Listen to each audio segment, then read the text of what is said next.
2 years ago, Audi launched the bold little A1 Quattro. We loved it, but sadly there was only a limited production run of just 333 cars. However, that paved the way for this, the new and almost identical Audi S1.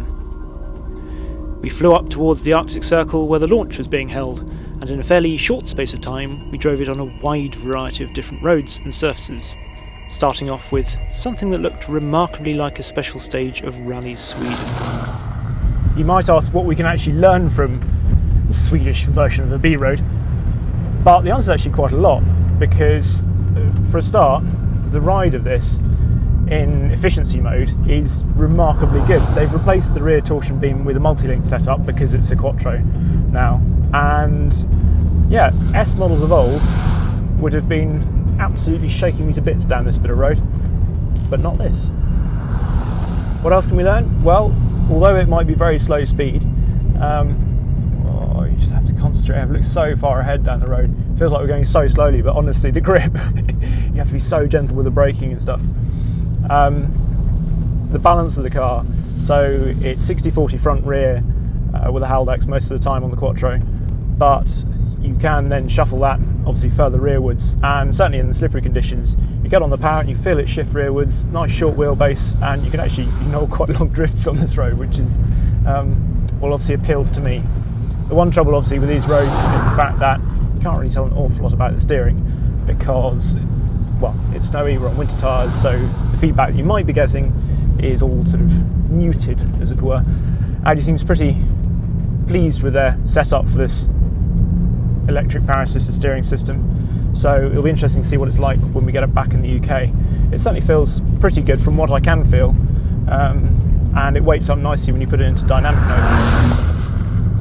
The other thing that's obviously great about the S1 is the fact that it is so small, and this road is very narrow, and I wouldn't want to pilot anything much bigger down here, but the S1 you actually feel like you've got room to play and room to enjoy it, which is good. It's obviously lovely that we've got a manual gear shift in the S1. It said in the press pack that it was a short shift, which I have to say, don't be fooled by that. It doesn't feel particularly short in the shift, but it is, like I say, lovely having 3 pedals. The little S1 has the almost ubiquitous 2-litre TFSI engine under its bonnet, putting out a formidable 228 brake horsepower and 237 pounds-foot of torque. Of course, to test that kind of oomph to its full potential, we needed somewhere with a little more grip.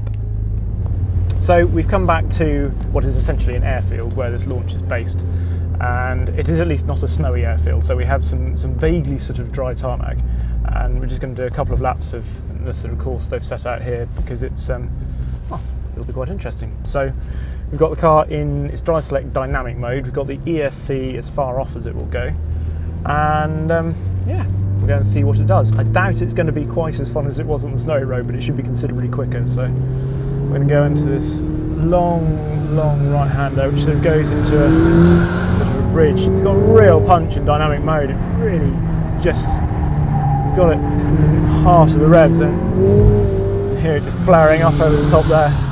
You can still come into the corners, get on the power, and you can feel it shuffle backwards through that Haldex 5. And it's a nice little back straight, brake hard, long right hander here. And again, you've got to be patient, it's an Audi, it's going to understeer a bit, but you go on the power and you can just feel it sort of neutralise itself, cut the apex there a bit of snow. On a dry bit of road, I think this actually be really quite fun. It is, yeah, it's still going to understeer, but you can feel the balance adjusting with this short wheelbase, and we've got to go back through all the cars here, so that's why I'm sort of slowing down. Yeah, it's good fun actually. It is properly quick, and it's got real traction. I mean, what you'd have to do to get yourself into trouble in this, I dread to think. Famous last words. Tantalisingly, there was an original Group B S1 Quattro, that's Quattro with a capital Q, on the launch, but sadly only someone called Blomqvist was allowed to drive it. One day, perhaps. Nonetheless, we thought it was still a good excuse for a brief interlude with a few period shots of S1s with Stig, Walter, Michelle and Hanno at the wheel. Lovely.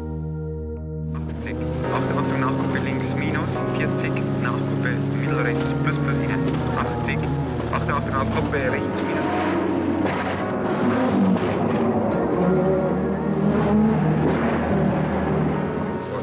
Continue with the race proceeding to Quadling.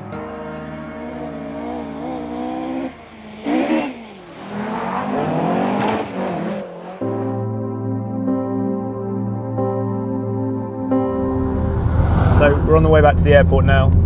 It's been a fairly rushed job, to say the least. Sam's been running around like a mad thing in the snow, and I've still got my coats on as well. What do I think of the S1? Well, when we turned up at the airport yesterday and I saw it first, I so wanted this car to be good. It looks amazing, and that hasn't changed over the last sort of 24 hours or so. We've got the Quattro pack, styling pack on the exterior, which I think looks great. In fact, all the Sportback version, so it's a 5-door version, which isn't actually any bigger exterior-wise, which is slightly strange. It's sort of trick of the eye. But I think they don't look as good with the black roof rest. I just think a Citroen Plurial is terrible. I know I shouldn't, but they do. Although having said that, they had a Viper green one there. They seem to nick quite a few colours, because this looks like speed yellow, so they both look like Porsche colours. In here as well, we've got the optional Quattro pack on the interior, and again, that's really, really cool.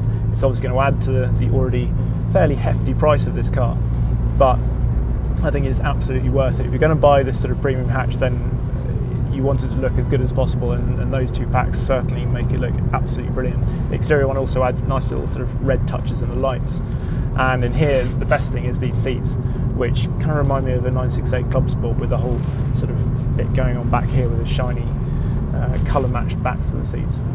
The S1 certainly sounds a lot better with the dynamic mode. I have to say, I keep thinking, I don't know why, I know it's a 4-cylinder, but I keep expecting to hear some sort of 5-cylinder burble like a proper original S1. But despite my disappointment, for a 4-cylinder, it does sound good.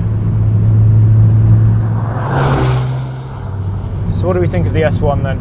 Well, obviously we want to try it on British roads, dry preferably, and without winter tyres on. But I have to say, it's a prospect that I'm thoroughly looking forward to, because apart from anything else, the ride is nice and supple, and that bodes very well for a car working well in the UK. Despite its hefty price tag, I suspect it will sell by the bucket load, because there's just something very cool about a small, quick car, and the S1 certainly fits that bill. Plus, if you've got a hankering for a mini-sized car with 4-wheel drive, then the S1 is literally in a class of its own. We're going to be back in Sweden in a few weeks' time to drive another rather iconic 4-wheel drive car. So if you don't want to miss out, remember to subscribe.